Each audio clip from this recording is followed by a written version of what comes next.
Hi, my name is Maria Vigopoulou. My son is Zafiris, he's over there. He's 5.5. He suffers from, not suffers, he doesn't suffer actually. He has dilated and left ventricular non-compaction cardiomyopathy.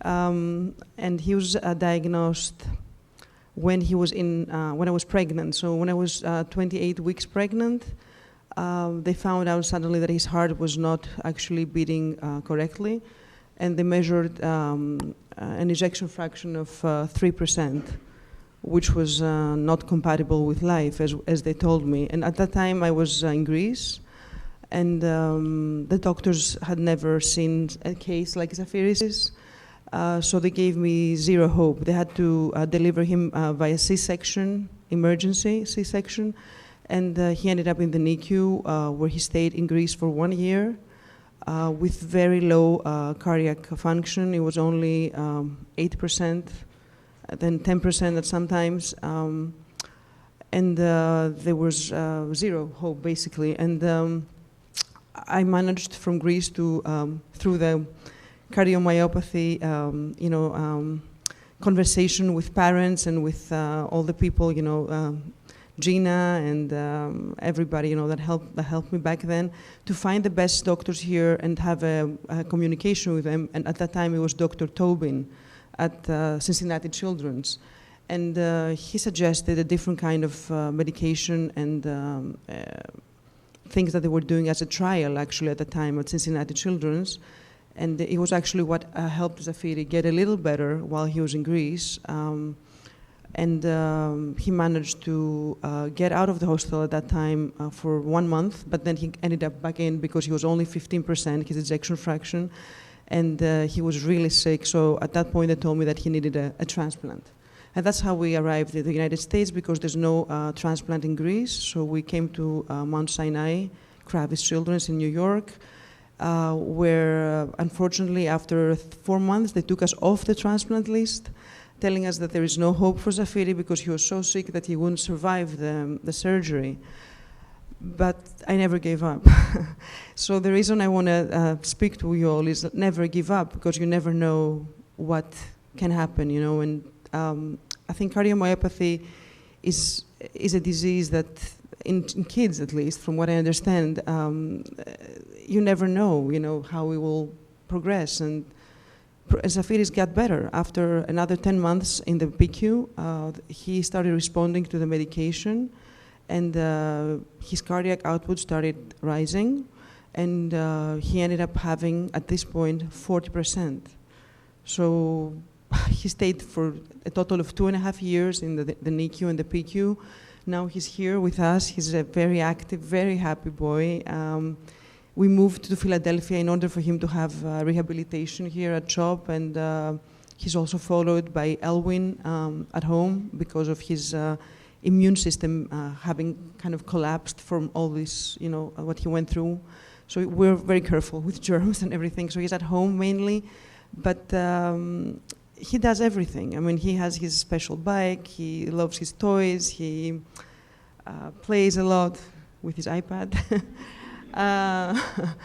So he exercises with his bike every day, and I mean, if there's a message that I want to give to everybody, is never, ever, ever give up, and just be patient, and just do, what you have to do, and don't give up hope, and don't look at your children as sick, because I don't see Zafiri as being sick. I just see him as a regular child, and I treat him as a regular child, and he's a regular child. So that's my message. I can see him over there. Yeah, we can have him come over afterwards. So this is our story in very short, all right, thank you. How does this work? It's on. Just be close to it. It's on? Okay. So my name's Quinn Falcone. I was diagnosed with hypertrophic cardiomyopathy when I was 2. I'm now 14, so it's been 12 years. I basically lived with it my whole life, so it's not really like a liability. It's just like my life at this point. I got an ICD, which is just an implantable defibrillator, when I was in 5th grade, and that's kind of it.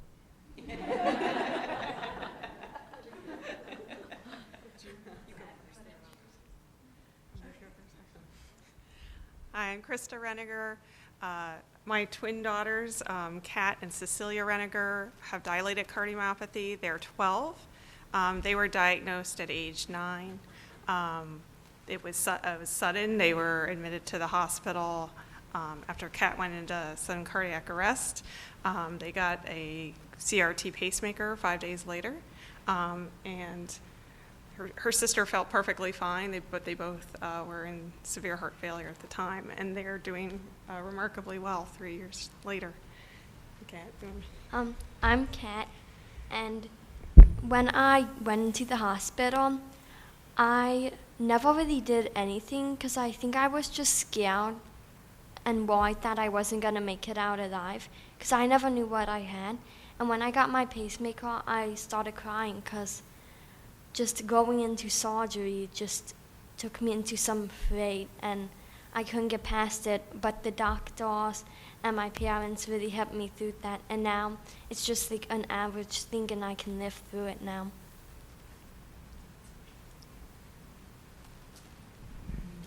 Kat, I wonder if you can tell us now, out on the other side of that scary time, how does life feel different now compared to before you had that awful event? Like, do you feel like a different person, and does it help at all to have a sibling who has the same diagnosis? It definitely helps because she's one of the people that I can talk to any time just about it. If she wasn't with me through this, I know what I would do. I used to love to play soccer, but after I got diagnosed, I couldn't play that. And that really put me into a state where I just thought life was completely unfair until my dad taught me that people have lives way more worse than this. And after that, I was just happy that at least I never had to spend something like Christmas in the hospital, and it was only 10 days. So now I really just think, well, I have a pretty lucky life over a lot of people. So I shouldn't complain that much, and I should just live my life the way average people do and just try and make it through as well as I possibly can. I wonder, Krista, your daughters, if you don't mind me saying, that they live with cardiomyopathy, and they also live with another condition. And I'm wondering if you have any thoughts just about how the patient communities are not helpful, and what sort of things you've seen that work in the cardiomyopathy community that could be taken to the other, or vice versa. Oh, that's a big question.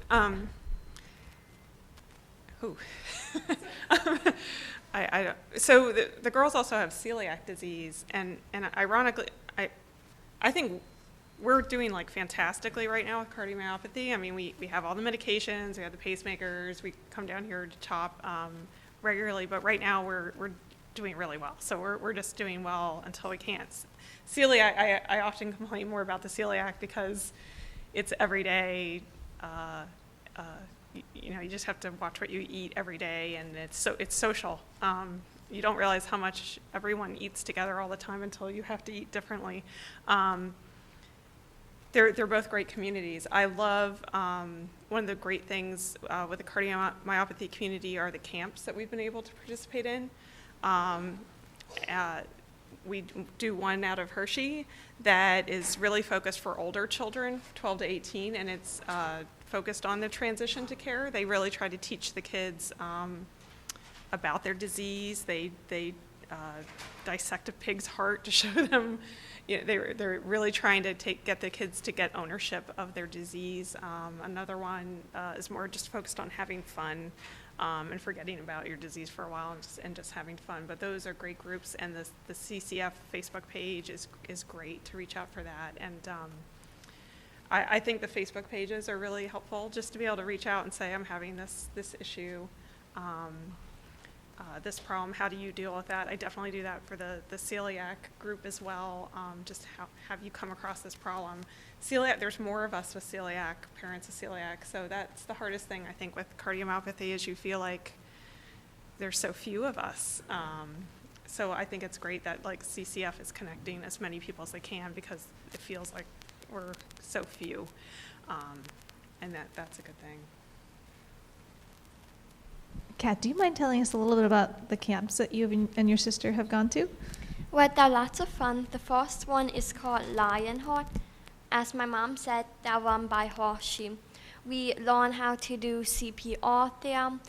You really interact with the people and talk about your heart conditions and talk about each other, though often we don't do that. At both of the camps, you sort of just try and forget about it, and it's more like you're normal for once instead of at school where you feel different. They give you space and time. They don't make you do activities. The one called Hope with Heart, which is near New York, we mostly do partying every single night, where the other, where they could do a hike or would go on a bike ride up a mountain and just try and reach our limits and push ourselves to be the best we can be with our heart condition. So they really do help with it.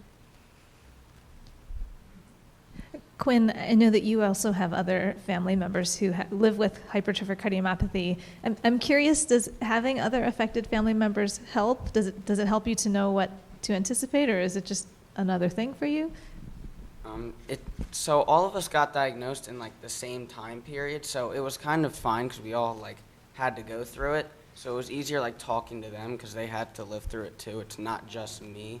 My dad has it too. Like half of his siblings have it. His mom had it. One of his brothers died from it. So like it's a lot easier like talking to people that actually know what it's about than like just talking to random people. Do most of the people at your school know that you live with cardiomyopathy? Can they tell? Yeah, because sometimes I have to like sit out of gym for certain things, like certain tests. And in 5th grade when I had it, I got it during the school year, my defibrillator, so I walked in with like a sling and everyone like asked, and I was open about it. I didn't really care what they thought. So kind of, yeah, everyone knows. I have a question for you, Maria, about just if you have any tips for the parents in the room about how to be an advocate for your child. I mean, you had to learn a whole new health system. You had to do it probably not in your native language, and I'm just wondering if you came out on the other end of that with any tips for how to know who to talk to and who to ask questions of, and really just how to be your child's best advocate. So I think CCF is a wonderful place to start for information. Parents are the best source for information when you're in another country because the internet is the easiest way to access, information. But if you just Google cardiomyopathy, it will be millions of doctors and hospitals. You wouldn't know what to choose. So for me, the only way that I found who is specializing and which hospital to choose and what doctor to contact, it was through the CCF, and the parent, the blogs, where you talk with the parents and they respond back to you. They also gave me courage. It was the first time that I heard from anyone that my son could live and he was not gonna die, because all the doctors reassured me that he was not going to make it. In Greece, they were waiting every night for him to not be there the next morning. So nobody believed that he was going to survive. They thought I was crazy. So when it was the first time that I felt I was not crazy, when I spoke with all those parents, and I read all those stories of all those kids that had it since birth, and now they were 14 or 12 or 15, and that gave me courage, and I continued fighting because of those parents, and because I really believed that it can be done.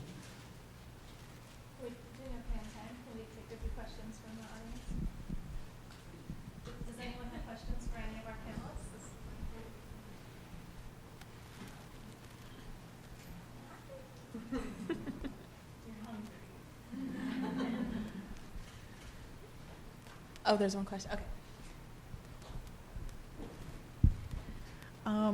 Not much a question, but right now I'm recording. My son couldn't be here. He's at home. He doesn't really know that I'm here. He's 11, about to be 11. For Quinn, since you're a boy, what will be the best advice that you can give him? He got discouraged because he loves soccer and he can't play. And like the cat said, you know, I tried to encourage him that he can do other stuff and it could be way worse. And what can you tell him as a boy? Other things that you do for fun and that is not the end of the world because he can't play soccer even though I know he will be very good at it. What will be your advice to him? Well, even though you like can't play competitively, you can go outside, play with your friends. And I've also learned to like find other hobbies that like could be active but like not strenuous on yourself. Like this year I went on a like national park trip across and it was just like casual hikes to like spots. And also I found fishing and I actually like golf now, which is a sport that I can play, but it's not really strenuous on anything. So there's other ways to get activity in. Like he can play soccer with his friends. It doesn't really affect how he has fun with it, I guess. It's a really good question. I'm sure it's on a lot of people's minds. Do you have anything you want to say about that?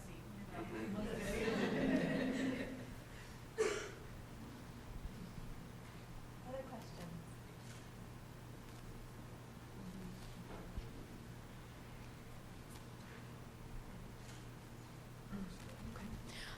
Okay, if there's no more questions, I'd like to thank our panelists and Dr. Lynn so much.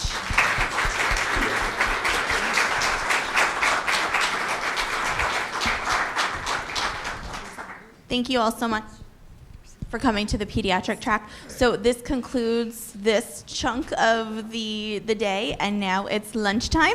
So you can head back up to the symphony room where we were earlier today. We have a special lunchtime speaker, so go ahead and grab some food, and you can find a seat back in the symphony room. We'll see you shortly.